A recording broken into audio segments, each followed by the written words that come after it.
Ladies and gentlemen, welcome to the Intergenerational Solidarity Series. And today we are covering our 11th episode. It's been an interesting year with notable events across the country. And it's never an easy decision to pick on which ideas, which events should be considered the most consequential. But it's definitely worth an attempt to sit down and look through the year, and especially in the political and governance space, and ask ourselves, in light of the particular wins and losses and shifts that we've seen, which ones should we consider consequential and what sense should we make out of them? Joining me in this conversation is Mr. Zahid Rajan, who is the festival director for the Samosa Festival, as well as the executive director for the Hours magazine. Thank you for joining us, Mr. Zahid. Asante sana. Yeah. Yes. We are looking at a year that has had, we've lost some key people in the year. We've had changes in the political architecture of the country. And just starting from the top, which among these events, among the many that have happened in the year, should be considered consequential? I think certainly there's the individual component to us losing very important people, but I think politically the watershed really is the 1 year anniversary of Gen Z in June 2025, and I think that was important in many ways because not only was it an anniversary of a major revolt from the youth of this country, but it also spelled out the beginning and the resurgence of violence and state capture of our democratic institutions, um, and the legalization of our security to killings, to disappearances, to the worst kind of excesses. I think that we've seen. I think nobody expected that we would see violence on the scale that we did. Um, the emergence of so-called goons on the street to clearly a state phenomena to intimidate, to kill, and to crush all dissent whatsoever.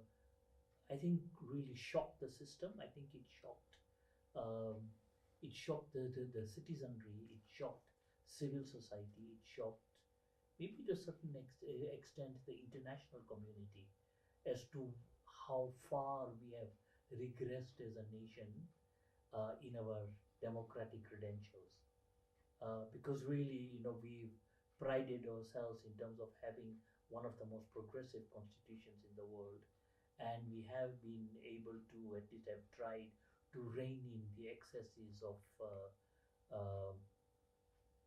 security overreach and the complete, uh, I would say, the democratic regression and the ignorant, well, not the ignorance, but the emergence of a police state that we last saw so many years ago, and the fact that the police uh, completely and the security uh, ignore all constitutional checks and balances and decided to unleash violence and terror on the Kenyan citizenship at a level that we haven't seen. What is sad is that we've still got what at least 10 tons of people who are missing, for which we have no accountability whatsoever. But we've also seen the trauma, and we continue to see the trauma that civil society activists and the general political class uh, on whom this violence has been inflicted. And I think that probably sums up it like one of the largest moments of the change in our democratic tradition, not for the good, really for the bad. And one wonders what will now emerge in the next 20 months as we approach the 2027 elections.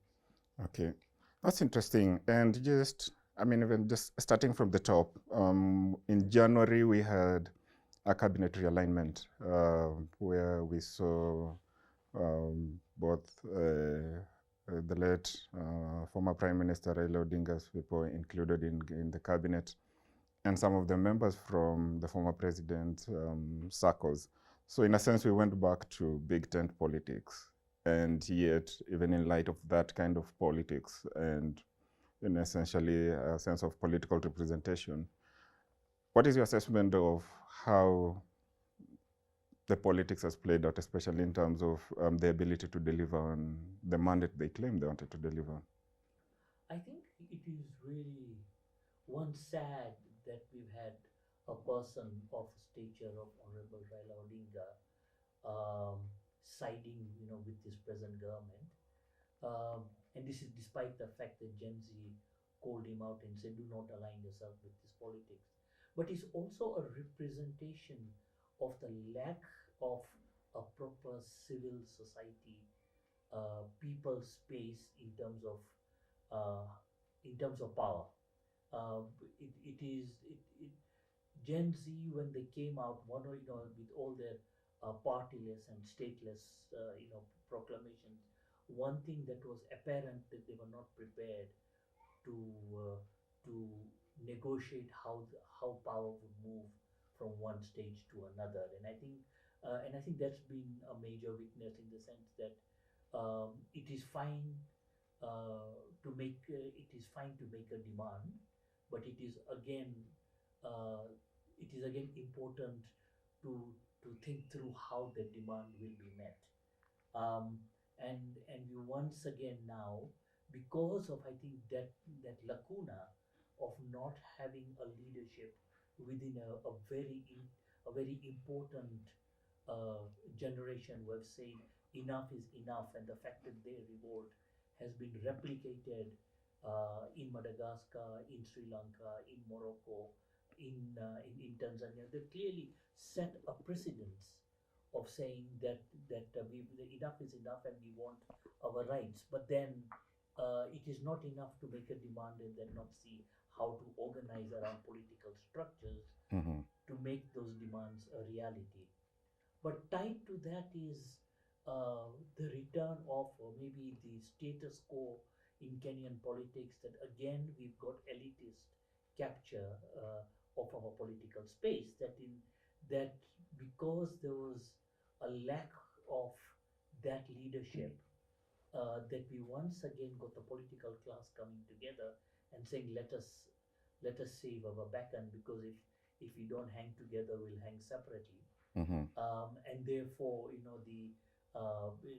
the eventual emergence of ODM as now as part of the ruling class and the ruling state, um, it says much about who these politicians are. That in the end, everything that they do is not so much about um, really lending credence and lending um, credibility and lending respect for the rights of Kenyans by using the constitution as our benchmark, to create a proper democratic framework. But really, what has happened is, you know, two rivals within a political class getting together and saying, right, we need to save our space, because if we don't, we'll be swept from power. Mm-hmm. And I think that's the perspective that at least I take, that really that is what has happened. Offering people, spaces in government, capturing some of, capturing the entire ODM party really is one of the saddest moment I think we could have seen. But perhaps we should not be that surprised, considering that the late Honorable Raila Odinga and ODM as a whole has always worked towards saying that they want political power, and clearly the system made it very difficult for them Mm-hmm. to gain political power, because except for some kind of maybe democratic exposure or democratic expression in 2002, we haven't had one single democratic election since the 2008, 2007 and 8, clearly with the post-election violence, was a Mhm. total disaster. Mhm. Um, the 2013 election was nothing to to to to rave about. Clearly, the election was stolen, and this was documented very clearly by civil society in the petition, of which I was part of.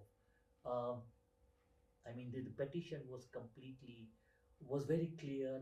The figures were clear. The data was clear that there wasn't a free and fair election. Mhm. And 2017 we saw the widespread use of the judiciary, of the police, of the state to steal an election.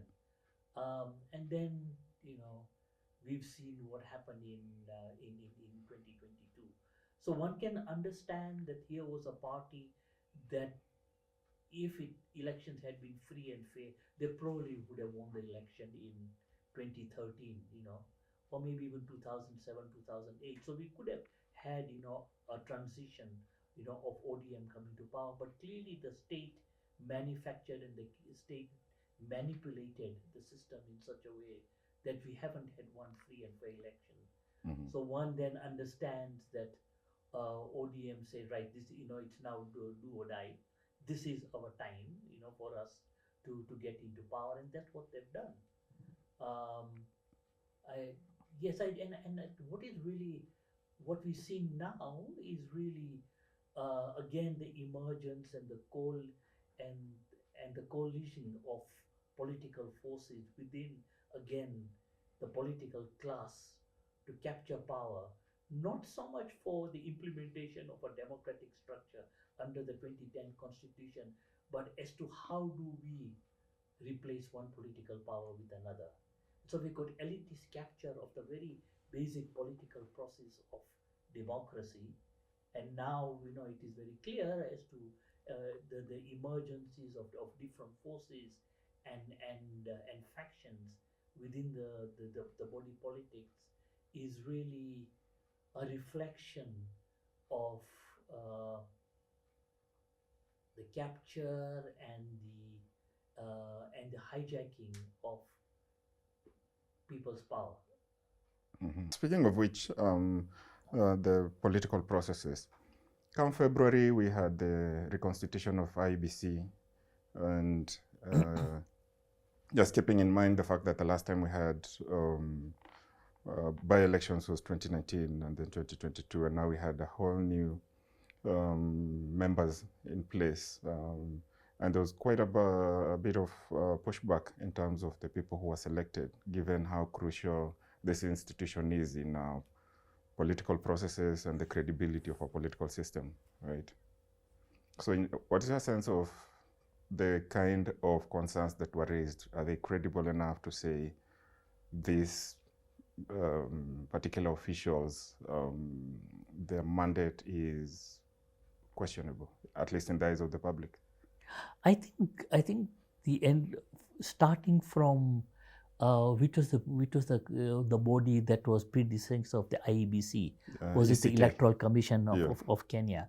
And I think from the start, there hasn't been one time when we've had any form of uh, any well, let's say that the people who constitute our electoral commissions, whether you call it the ECK or IEBC, have clearly been aligned to political forces. One is one remembers the assassination in, was it 2007 and 8, of one of the members of the IEBC. What was his name? I forget. 27, Sando. Yeah, Chris, Msando, and before Msando, yeah. there was another member of I think was it, I think he was part of the IBC. I forget his name, but yes, I mean, I think the killing of any progressive forces within the electoral body and the constitution of the electoral commission in such a way that it plays that it that it plays to the dictates of the political class is really a complete reflection. I mean, the word independent is really a mockery of the political process. There's nothing independent about it. It is very clear that everybody who's been appointed in one way or another is tied to the political class, and as long as that happens, we will never have a free and fair election. And I mean, the IBC is just one of the bodies that is responsible for election. It is supposed to be a supreme body, but I don't think by any chance we can link it, because tied to the IBC is the judiciary. Tied to the judiciary is the security, um, and so all the government bodies that are responsible for safeguarding and for birthing, a free and fair election are all skewed. They are all tied to a political class that is determined to hold power at any cost whatsoever. And so whether it is assassinations or whether it is intimidation, I mean, we saw at the last election, we had what, 5 or 6 commissioners, who clearly had been sidelined completely. And no matter what they tried, there's no way that they could speak up. One knows, one hears of the stories of what went on, inside bombers. And really, when even this group of people, despite their political alliances, try to stand up for what possibly was outright rigging of an election, they were sidelined completely. What was it? I think Akot, what is her name? Esther Akot or something. She had to flee the country.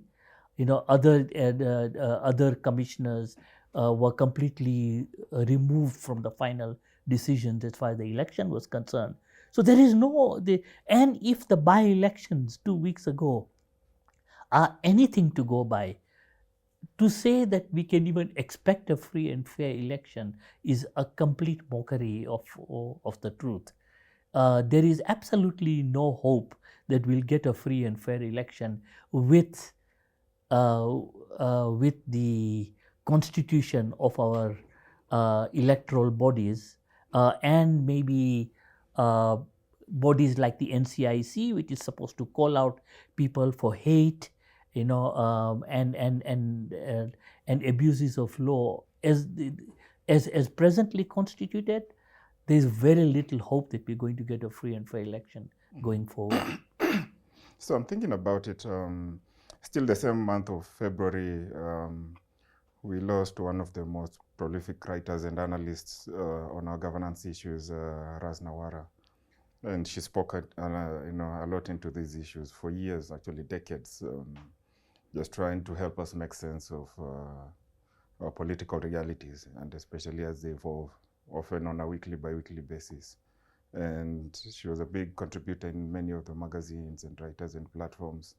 And her work, in many ways, still remains a light. You see some of the things she said, and prophecies that came to pass, at least political prophecies. And I mean, that sort of becomes February. Then you have March. And one interesting thing that Kenya does is we placed a bid on the AU slot. And one of the elements that came out of it was, at least from many of the regional players, was that our bid was too tied or too close to the political establishment of the day, that made many of the member states uncomfortable. And at least some of the sense that came out of it was that was partly why, again, the late former Prime Minister Raila Amolo Odinga did not clinch it. But there was a certain level of sentiment tied to Kenya's bid. I don't know what's your sense of it, at least the sentiment around that time. Well, okay, let me start with the death of Rasna. And I'd like to say that really her death was in a series of people that we've lost from April, May in 2024 up to now. We lost Zarina Patel, who fought for Jaunji Gardens. She was a human rights crusader. She was involved, in the framework for a multi-party state with a constitution. She was part of political parties, and we lost her in April. Then we lost, we lost Rasna. We lost Margareta Wagasheru, who was a very important journalist, culturally speaking, and not very many people have talked about this, but Margareta Wagasheru was a journalist from the 80s and the 90s who did some wonderful work and to which not enough tribute has been paid. And then of course we lost Judy Thongori, and she was in the law thing, and she played some very important role in creating some precedents around, I think was it around children's law and other law. And then we lost Feroz Navroji. So I think we lost a generation of people who have stood up, to the worst of tyranny at great cost to themselves. And among the people who clearly stood out on this was Firoz. I mean, Firoz, law career in terms of standing up for rights goes back decades, and one remembers his role during the lead up to multipartyism and working with the opposition, and being one of the brilliant minds who used the law, who used the constitution in its form to to articulate the views of what a democratic Kenya should actually look like based on the rule of law. And I think together with him were this whole group of people. I mean, fortunately, we have Gitabu Imanyara, who also was part of that group of people who used journalism, to make sure that we formulated a state that was truly in the eyes of the people based on democratic credentials. The Kenyan civil society celebrated John Kaminwa, has stood up to the worst of tyranny despite the huge costs that he's had to pay. And I would say that really the Kenyan state owes a debt, to this gallant group of people who have given it their all, who have stood up and been victimized, for speaking out. As far as the AU debacle, and that's what I call it, was concerned, at least I think it was, in my opinion, I think it didn't do the late Honorable Raila Odinga any good to campaign for a seat, which I thought was really a poison chalice from the word go. The fact that he was a candidate not of the people of Kenya, but a candidate of the present ruling class, supported by the head of state, made it very difficult for him to gain any popularity, I think, among the masses. Um, and the fact that it was tied to the handshake that had just happened, and that suddenly that if he couldn't become president, his second best would have to become chair of the African Union, was really sad. As it is, the African Union is a completely discredited continental body that has never stood up for justice as far as Kenya is concerned. As far as Africa is concerned, I mean, the kind of it is a toothless body um, that has never really stood up for the rights, of Africans as such, and it's continuously seen as being an appendage to the West. The fact that it is based in Ethiopia, that the African Union itself was financed and built by, I think, was it by the Chinese? The fact that under the African Union, the outgoing chair gave, or at least tried to give, observer status to apartheid Israel. The fact that the African Union has not been able to create a true sense of sovereignty, in the struggle between Morocco and Sahrawi. The fact that the African Union has not been able to bring peace in a democratic way based on principles to any of the African countries makes it a body that really isn't worth, talking about as far as being representative, of the aspirations of the African people. And in one way, I am glad that the late Honorable Odinga did not get that post, because really his position would have been unviable, to say that he would have had to, you know, he would have, first of all, he would have had to fight for the regressive forces that dominate, the AU, that the foreign finance that is, that clearly plays a huge role. But to having to stand up to tyranny, and would he been able to actually stand up for tyranny? But the fact that, I mean, what you say is right in the sense that Kenya's standing as far as a Pan-African state has been tested and has been clearly watered down by the politics that they represent Kenya. I mean, we have never been able to be a truly Pan-African state.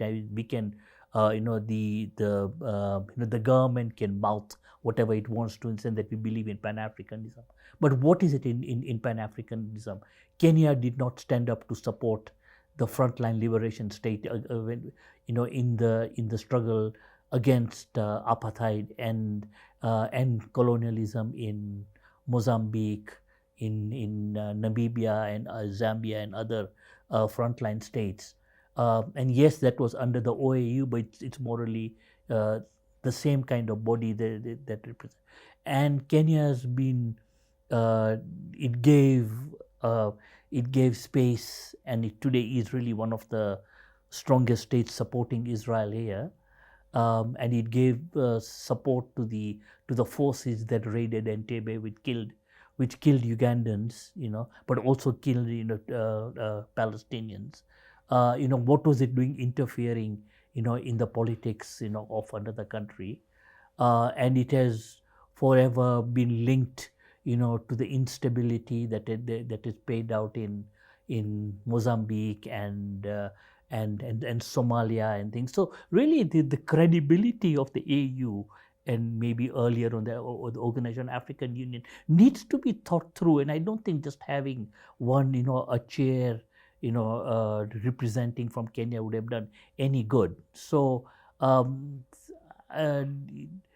whichever way the election went, even the present chair of the AU is not somebody who is progressive at all. And unless we get fundamental reform, and recasting of the way the AU is formulated presently, being at the leadership of AU makes no sense whatsoever. Yeah, which is interesting because within the same month of March, when we were making the bid for AU, Sudan banned exports from Kenya, tea in particular, and they made a very strongly worded statement accusing us of interference. The irony of the month of March for Kenya, that at the point where we were making a stab at continental aspirations, is also right at the same time when regional states were literally coming out and saying, you're supporting these rebels and they're destabilizing our country, and it's wreaking significant havoc on our population and literally a humanitarian crisis. Yeah. And what Sudan did is really a reflection of the politics Kenya has played in the disintegration of the East African community.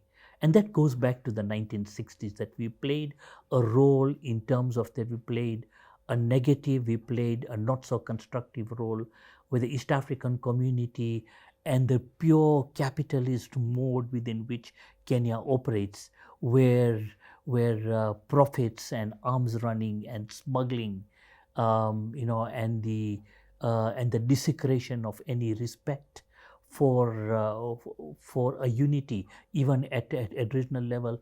Kenya has spearheaded all the wrong things. So the fact that Kenya supported Renamo in Mozambique, or it supported the regressive forces in Sudan, or it has supported forces in Uganda, where it has recognized, it basically, its recognition and working with Israel and the US in terms of being this neo-colonial state that we are, it came as no surprise whatsoever that we do that. What is I think it's not only Sudan, but even the forces within Somalia that have then emerged later on as that, Kenya's support, for this right-wing militias, forces that represent the worst of politics should not be surprising at all. And of course, it's an irony that that we got Kenya campaigning for the AU thing at the same time supporting forces within SWAT made no sense whatsoever. But while it was shocking, it wasn't surprising because Kenya has never played a unification role within this region whatsoever. Yeah. What's interesting is the month after that, when we go into April, we lost the senior council, Feroz Naroji, and he, just to mention, he was the first in terms of the episodes you've done in this governance conversation and the question of statehood, citizenship, and just the rule of law and how they all intersect. And I mean, his work is incredible in terms of what he did for 40 plus years, both in law, in writing, the young, strong movements that, grassroots movements that he supported over the years, and how he kept showing up for them and the encouragement around it. It was a big loss, as you mentioned. His incredible work, at least you can take encouragement that in the many that he supported, they'll continue to do the incredible work that he was doing. I think it's the only way we can make him proud. Yeah, I think the thing that we need to emulate about Firoz was this enormous courage. He was clearly a brilliant mind. He came from the days of the Dar es Salaam debates of of the days when Firoz and Isa Shivji and Mahmoud Mamdani and Nabwera and Yash Tandon, they were the brilliant people in the 60s and the 70s who made this core of intellectual activists who stood up to colonialism, to neo-colonialism, and to tyranny. I mean, they had links with people like Walter Rodney and other people were in the area. So clearly, he came from an era that espoused the ideals of a true, fair, and democratic East Africa. And lending to the idea that not only do we want democracy in our respective countries, but we want democracy as an East African region, 120 million. The kind of ideals that I think that Firoz and his band of people espoused at that time truly were of a pan-East African, pan-African nature. And I think that is something that we'll always remember. Firoz, his absolutely commitment to the rule of law, and his defense of democracy with all the elections, particularly that that he worked with in terms of challenging flawed and stolen election, can only be applauded to a huge extent. And I think we lost in him. We lost a Mugomo tree. We lost a library, of knowledge.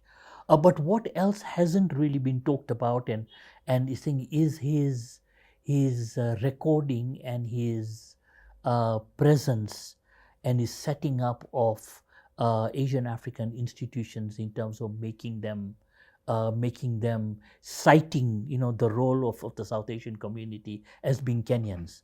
And Awaz and the Samosa Festival and the Asian African heritage have been part of that trajectory. And I think not enough has been talked about, and hopefully in the coming months we'll see it through. But Firoz was instrumental in setting up the Asian African Heritage Gallery at the National Museums of Kenya. It has been a work in progress for the last 5 years or more, but it has taken an enormous amount of work and courage and commitment to put this together. And when it is finally opened up at the National Museums of Kenya, probably later this year or in the first quarter of next year, one will see the expression of his ideas, of his philosophies, of his vision of who the South Asian community here, the Asian African community here, as to who they truly are. And I think that is one aspect that really needs to be recognized, because really the South Asian community here have played a pivotal role as far as the independence movement is concerned. And and Firoz and myself and Zarina and Rasna and others come from a heritage of Piogama Pinto, who was assassinated by the first regime, Makan Singh, who founded the trade union movement, A.M. Jivanji, who built modern Nairobi but started the East African Indian National Congress. We then became the first nationalist organization to call, to fight for equal rights in this country. And then there are others like, Pranlal Shet, who was a right-hand man of Odinga, who was then deported and then later spent his years in the UK. So really, I mean, Firoz um, was probably one of the most frontal people. But then there does exist this generation, of people of South Asians who are really Kenyans, who have cast themselves, who to cast their lot, with the Kenyan people, and have paid the ultimate price, in terms of their personal and political and social lives. So, what is interesting is the month after that, something happened that I know Feroz wouldn't have approved of, which is, or at least he would have had quite a bit to say about, which was the legislature. Basically, the lawmaking organs wanted to, they brought up changed the constitution framework, including the idea of embedding NGCDF into the constitution. And there was a conversation about changing term limits. And the current crop of elites have always made it clear that given a chance, they would want to change this document rather than implement it. Again, just building up on the year and the decisions they've been making around it, because actually 2 months before that, we had the NADCO report, which they said, this is our framework for, bringing up electoral justice and how to entrench our multi-party democracy.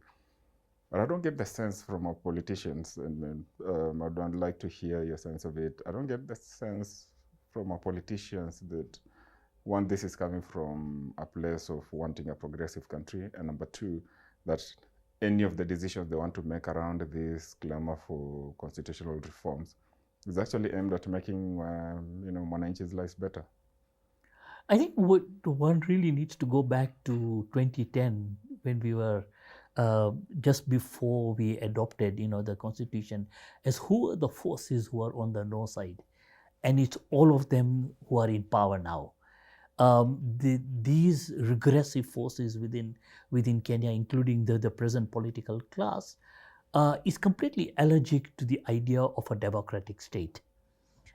Even to get the constitution to its present to its present state took a lot of political work, Yeah. to make sure that we got a democracy. And I think one really must one must not forget to really thank and to recognize the Ufungamano process, the National Convention Executive Council, NCC, which was really the civil society voice that insisted on having a democratic framework for this new constitution. And so, when the new constitution came, the 2010 constitution, when it came into being, I think the political class had made it very clear that that they were not going to accept this constitution as it was, and they're going to fight tooth and nail. And what happened, in terms of the past, the attempt, with this NADCO report and the NGCF, is really again part of these attempts by the ruling class to amend a democratic consensus as far as Kenya is concerned. Certainly, Feroz would have been horrified, by all this. But I think it's not only Feroz. I think the entire Kenyan people, and I think and particularly civil society and other democratic forces, are very aware of what this political class intends to do. you know, uh, the utterances and the attempts, to change the term limits, to try and make executive power much strong, to try and create divisions between the Senate and the Assembly, and have this fight as to which body is more powerful than the other, is all part of this attempt to basically overthrow the democratic consensus as far as 2010 Constitution is concerned. And really, it is a reflection of what is happening. Kenya led uh, the East African region. South Africa already had the constitution then, but Kenya really led the push, to establish a democratic culture, as far as East Africa is concerned. But then we've seen around us, we've got Tanzania, which does not even allow challenging of an election. We've got Uganda with the same kind of fracas that is happening, and the completely and I think the president is now going. Yoweri Museveni is going for his fourth term, his fifth term, and the muzzling of a parliament, the bullying of democratic forces, the violence that is inflicted, on any democratic procedure, and the new election, the next election coming up next year, is clearly going to be a mirror again of what has happened in Tanzania, and what has happened with our elections, over the past few years. So it is this political class that is allergic to democracy. They will find every way to continue to try and emasculate political power, to try and loot the state, not try, they actually doing it. I mean, we've seen, the theft of our public resources. So really, yeah, I mean, I think the fight to retain our democratic status is the fight to uh, to retain our soul, as far as democracy and good governance is concerned. The same month of May, we lost one of key literary writers and contributors whose works literally go again back 5-6 decades. The books, the novels, the plays that he wrote, Ngugi wa Thiong'o. His contribution to just public knowledge and literary culture, which you are co-part of, I mean, is immense, really. And just, again, it goes back to what you mentioned, the kind of people we've had who this year who we've lost, and the kind of contribution they've done. It's literally generational work, the kind of output we are honored to have gotten from them. Yeah, I think not enough has been said about Gugi's work in the 70s and 80s. I think what is emerged at the moment is a loss of his literary work. But we really lost a political animal. I mean, when he was part of that group of people that established a department of literature, changed the formulation of the department as being a democratic structure, which was an expression of the people's demand for a just and democratic Kenya. Gaika Nenda, which was his first play, in Limuru, the setting up of people's theatre, and the consequent, crushing of democratic dissent. But the fact that he broke away from the ivory tower, and decided, at great personal cost, that literally he would take his knowledge, because he was a child of the struggle, from the Mau Mau. And when he becomes somebody at the university, he decided that he really he is at the service of the Kenyan people, and this idea of elitist knowledge is literally thrown out of the window, as he works with Michere Mugo, he works with Maina Kiai, and with other forces. I mean, with other with other forces within the university. But he's also instrumental in being part of the underground movement that emerges, which is the December 12th movement, where he's part of this group of people that are organizing because uh, all forms of democracy had been driven underground by Moi, and he cast his lot with sort of building a movement that would formulate, that would give voice to the masses of Kenya, and then he writes, all these books, some of them in exile, Detained and Devil on the Cross. I mean, book Devil on the Cross is really a forward-looking book. If you now look at what is the state of our churches and our state, that is one book that predicted, that he had the foresight and the insight, to predict what this political class is going to be. But then he writes Paito Jugira. He annexed the trial of Daidan Kimathi, with Mishera Mugo, and with other forces that are then forced into exile, Gugiwa Merie and others, Shadre Guto, Mishera Mugo, all those people, from the department. And he becomes part of that movement that begins the fight back for a democratic Kenya. So by the time he leaves Kenya, and then it eventually ends up in the US. He had established. He was part of this group of people, with the December 12th movement. We then later on changed to more Kenya.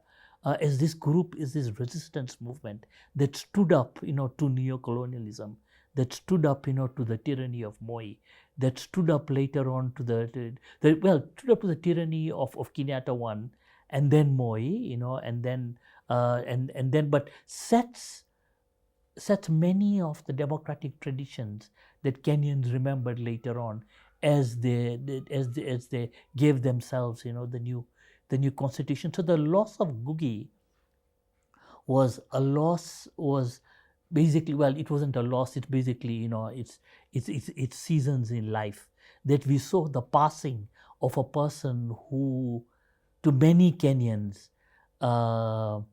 represented an era of resistance to oppression. Yeah, which is interesting because a month after that, Gen Zs go back to the streets to commemorate the June 2024 Gen Z revolution. And what's incredible is that you have 31 out of the 47 counties, going out into the streets, and young people saying, we were here in these streets a year ago. You had 12 months to implement the kind of reforms you had promised, beyond the finance bill itself, all the specific provisions that are contentious.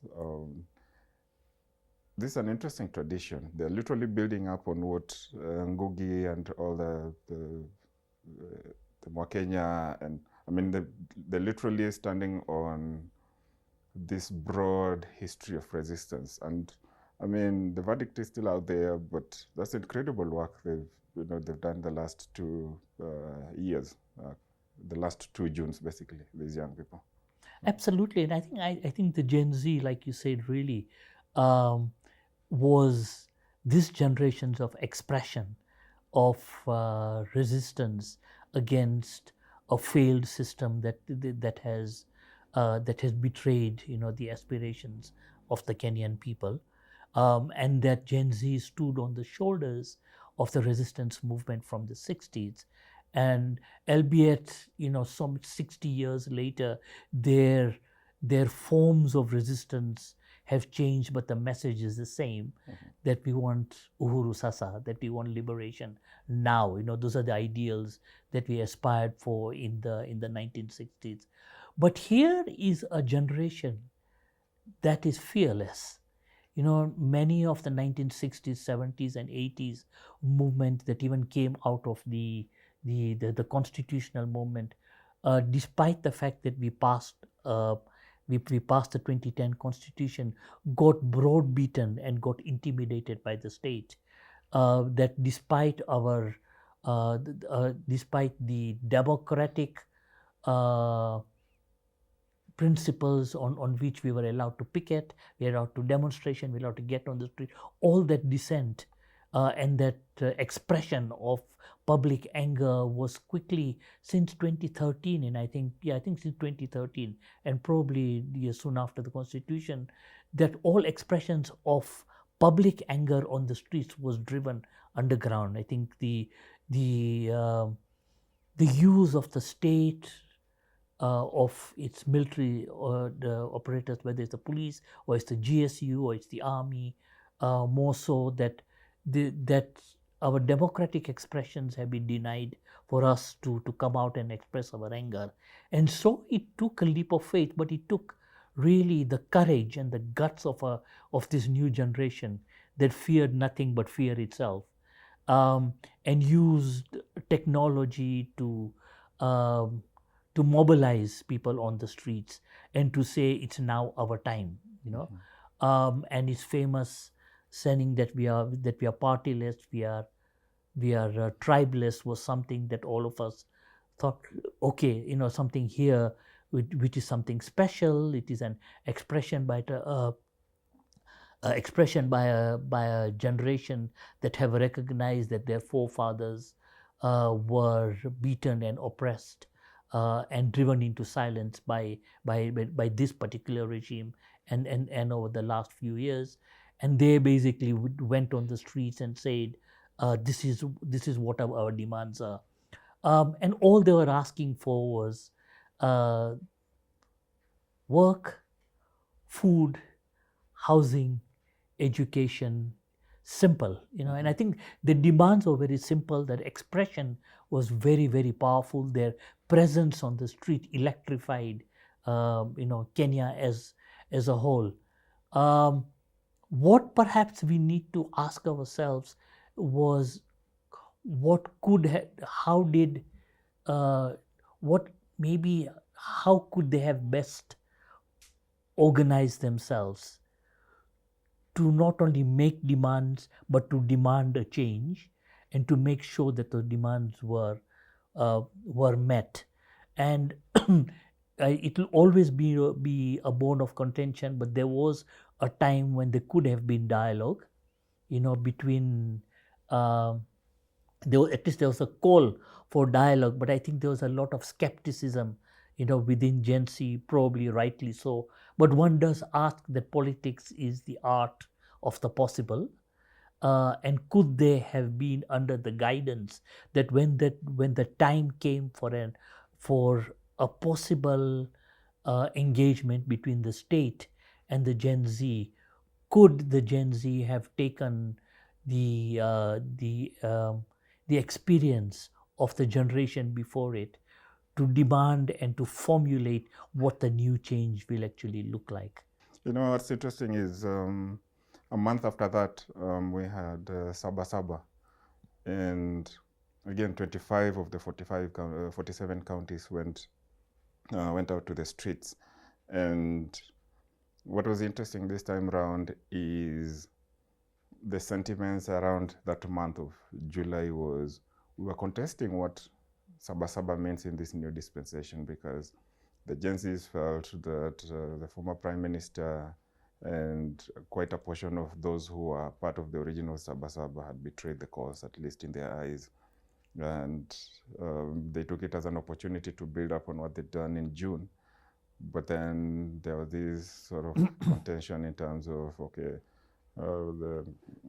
the part of the original Saba Saba clique, especially those who were into establishment politics, were like, it's still our thing. And then, interestingly, you end up with, that became the moment we had widespread use of goons, especially around the counties, around the mountain. So it's, for the first time, we find ourselves with Saba Saba as a contested idea. I don't know where we take it from there. I think what one has to understand, that Saba Saba was an expression uh, in 1992, and then after that, as an expression of anger, of uh, of a demand for a democratic state, for a demand for a democratic dispensation. And I would, at least the way I see it, is what Gen Z did, throughout Kenya, is uh, they took the mantle of saying Saba Saba ni yetu, that it wasn't, it did belong to this political class. I think this political class have become irrelevant in terms of having any ownership of the idea of revolt. And certainly one wasn't expecting anybody from the political class. By that time, we knew very well what even ODM was going to do. And I think the fact that Gen Z and the youth got out on the street, they uh, they took Saba Saba as theirs. They took it as they've inherited the idea of revolt and revolution, and they took the progressive, they took the democratic credentials of Saba Saba and made it their own, which is exactly the way it should have been, because Saba Saba never was an event. Saba Saba always was a process of change. And if it is not this generation, if it wasn't the previous generation, it's not this generation, it will be the future generation, which will always hold on to the idea of a movement of protest. And I think that's exactly what Gen Z did, that despite all the intimidation, despite all the violence, despite all the propaganda, and despite all the abuse from the political class, Gen Z, I think, rightly so, took took Saba Saba, and by extension Nane Nane, Tisa Tisa, and whatever else comes with it, as being this movement of an expression saying, no, we do not accept status quo and we demand change. The month after that, we did an incredible thing. We hosted Chan. It's a sporting event. It's a cultural moment. It was, in a sense, and especially in the few moments where our national team was able to perform well, you could get a sense of pride in what sports means for us as a country. Its ability to bring people together, its ability to be entertaining, its ability for a nation to be able to reflect on its talents, especially given how we had incredibly young and very talented and very promising players in that team. Yeah, I mean, despite not clinching,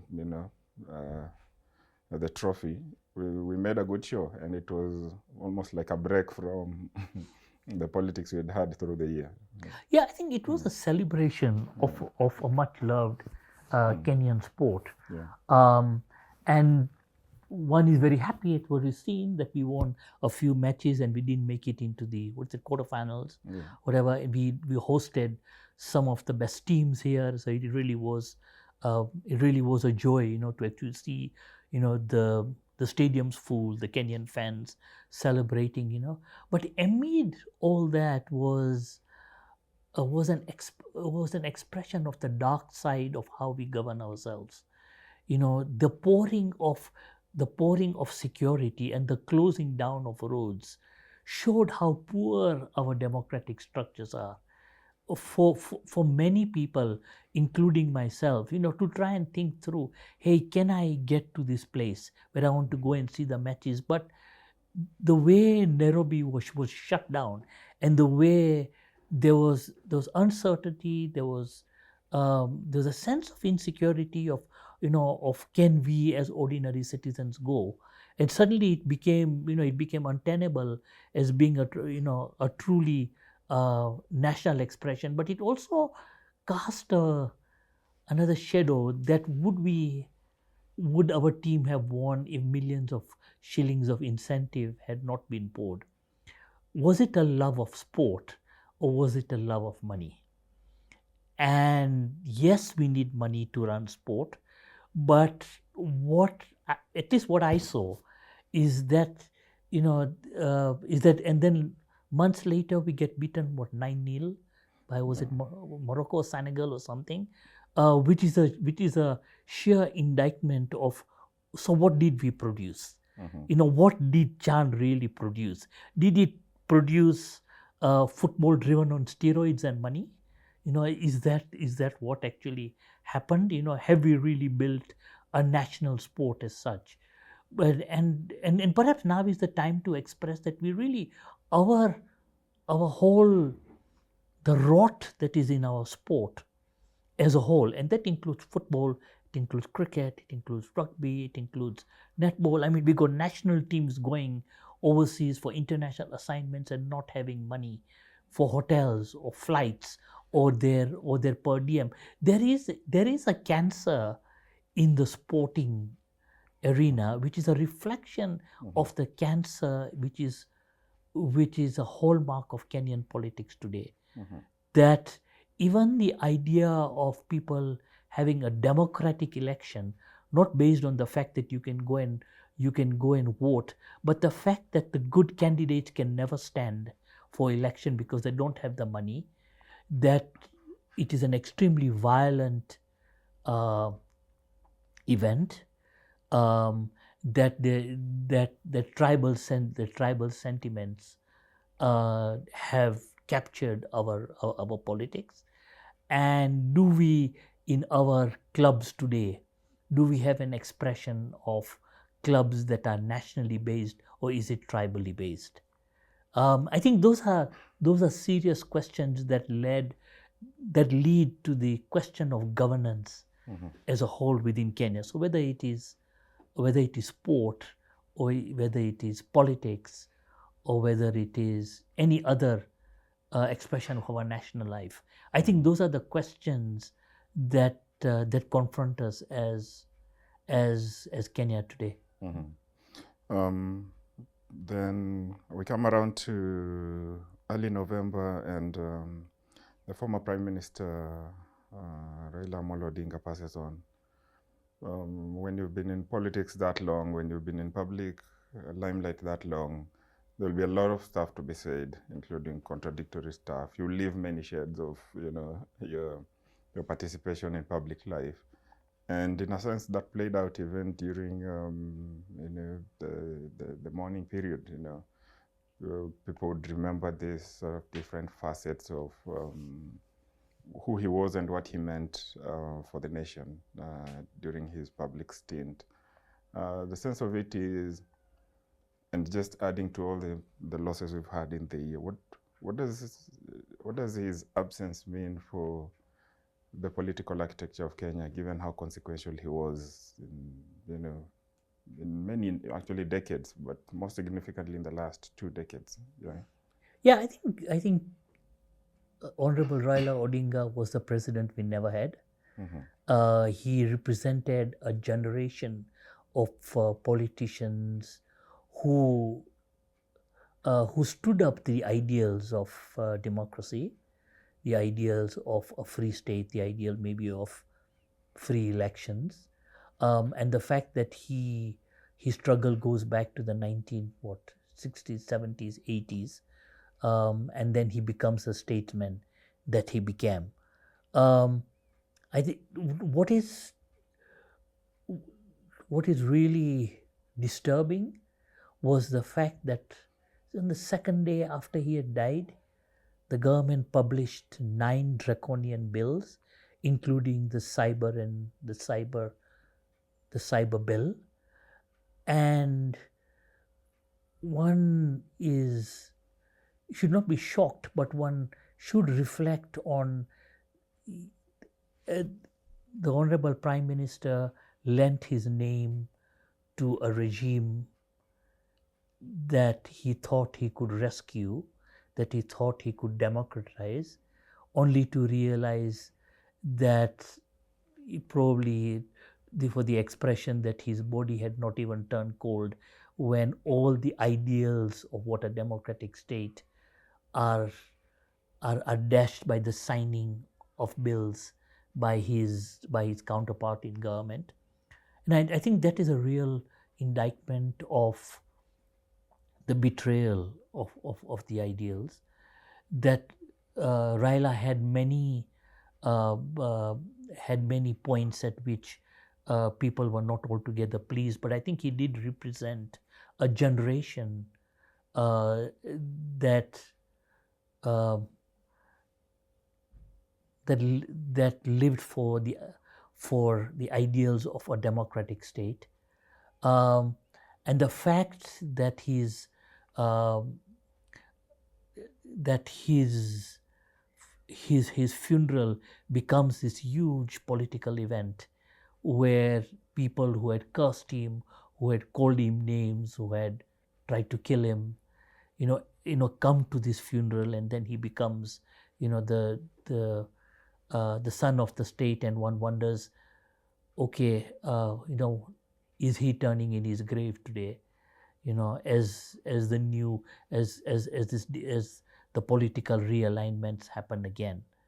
So I think it is one, of course, wonders. The questions arise is if today or 2027, if we do have a point again where we get to a point where we are about to break into civil war and the state is about to collapse, one, will there be anybody like him to be able to bring the political forces together and to constitute dialogue as a means of resolving our issues?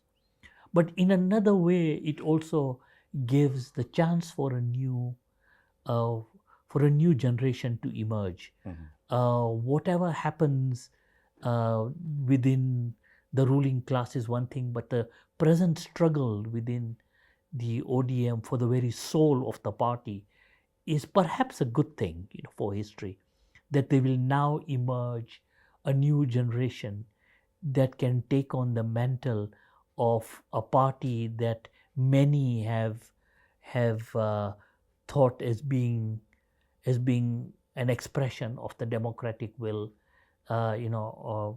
of Kenya. Yesterday, I was just listening um, uh, to Odinga's daughter, and she said ODM had how many members? Was it 18 million or 8 million members? And that's a substantial amount in terms of, probably one of the big, well, not the, it is presently the biggest political party in Kenya. So what it then does, I think it gives chance for the re-emergence of new forces within ODM, but also gives the chance for us to further experiment with, formulate, think through what a new democratic uh, arrangement within the political class might look like. It is certainly the end of a generation, but it's again a beginning of uh, a new political formulation as far as Kenya is concerned. Yeah, which is interesting because the same month of November, we've had by-elections in 24 regions across 21 counties. One, it's pretty much the biggest by-elections that has happened under the new constitution. It's also the first time the newly constituted IBC has held elections. The last time we had by-elections was in 2019. So we're looking at 6 years. And in a sense, this is pretty much more or less the last by-elections before we go into the 2027 general elections. And I mean, in a sense, as you mentioned earlier, it's been a stress test for our institutions, the police, the IBC itself, the civil society, and all the other development partners who have a stake in our electoral processes. Also, it's come with quite a bit of sad scenes. I mean, we've seen what happened in Kasipul, in Magarini, the goon culture, whole politicians losing their guns in those kinds of brawls.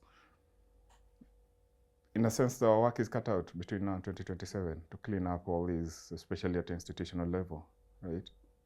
I think the by-elections, as Kenyans fondly call it as BUI, elections is what they were. I think it was a complete failure and a dismal expression of any democracy whatsoever. The by-election manifested itself in their tribal form, in their violence form, in the the attempt, to impose candidates, uh, and if these by-elections are anything to go by, then we are in for a very rough ride as far as 2027 is the elections are concerned. Um, and one wonders, I mean, one talks about the Tanzanian election as there wasn't an election. I mean, was there an election? If you were to say that an election is a democratic expression of the people's will, did we have any democracy whatsoever in any of these elections? What was the turnout? 30% or less? Yeah. What does that mean? You got 30%. So if there were, if you were to take a simple thing that there were 100 people who voted, so 30% is what? 30 people. Yeah. More or So less. Yeah. so it is no democratic expression of the people's will whatsoever. Again, it is the imposition of candidates by political parties on the people. The people clearly have lost all confidence as far as elections are concerned. In my opinion, elections as presently constituted have failed the democratic test, and whether elections in the way they are presently constituted can be called elections, or even this mode of elections clearly is not working. It can never be uh, as we know them now. They cannot be a democratic expression of the people's will, because it is all the bodies that run the elections have failed and are completely incredible. Uh, there is no surety that your vote will count, that what you voted for and what the final vote will be aligned to what you voted for. Despite the Mainaki ruling that the final vote is at the constituency level, or even at Polling, the yeah. um, at the voting, what do you call it? Polling stations. Polling stations. One is clearly distraught that we've got a democratic tradition, we've got laws, but yet will your vote count? In the end. And I think the by-election really is and elections have now become not a means by which individuals want to get election to serve the people. It's all about how rich you can get by having proximity to power and to the spoils, of the state, in the sense that you are as a member of parliament or as an MC, you are now seeing, so how best do you make use of your position to make money? It's not about serving the people at all. The salaries that are paid to members of parliament are obscene.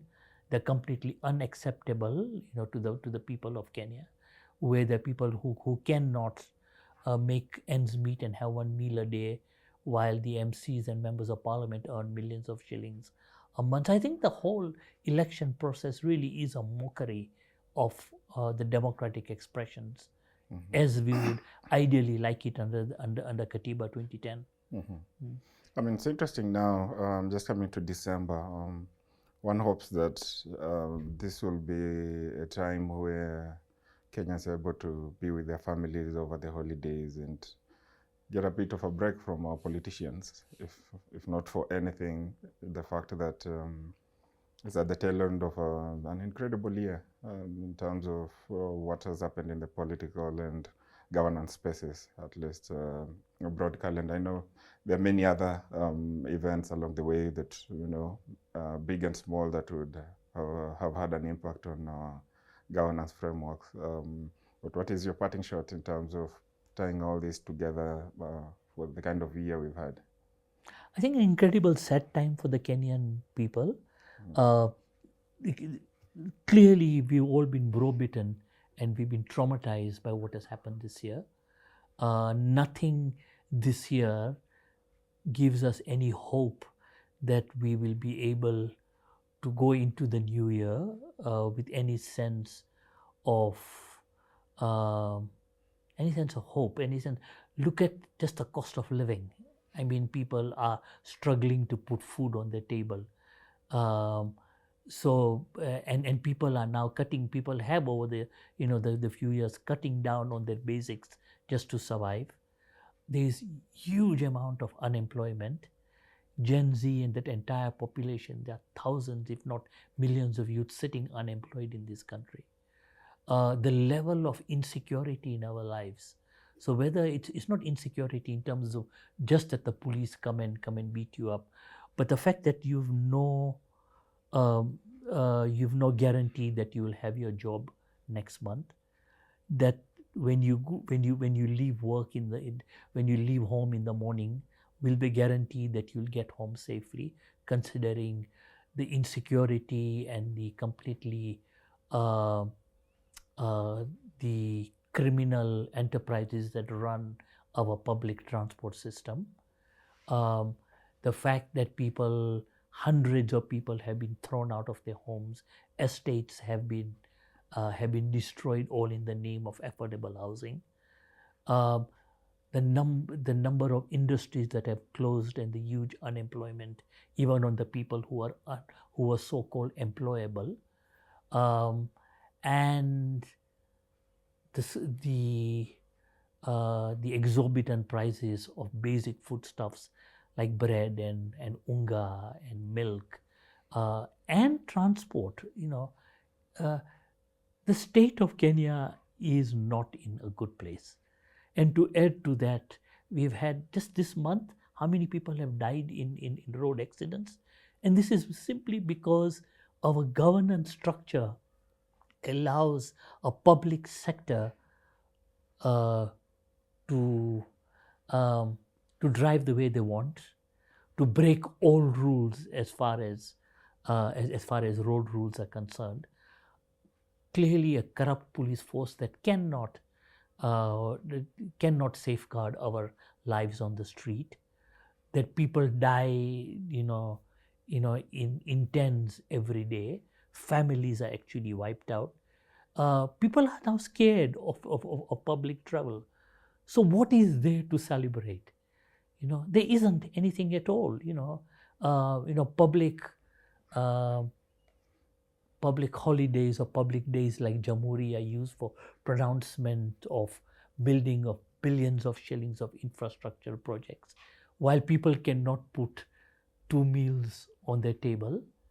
Uh, so what is there to look forward for? I think Kenya is in a terribly sad state at the moment. Nothing with the as our reality is concerned today shows us that hope is anything that we can celebrate. And a predatory, tribal, selfish, looting political class that has betrayed all our ideals as far as Kenyans is concerned is uh, is sad. And clearly the work has been cut out for us. Either we strive as Kenyans, to refuse democracy in the way it expresses itself now, to demand that we put systems into place to ensure some kind of credible election in 2027.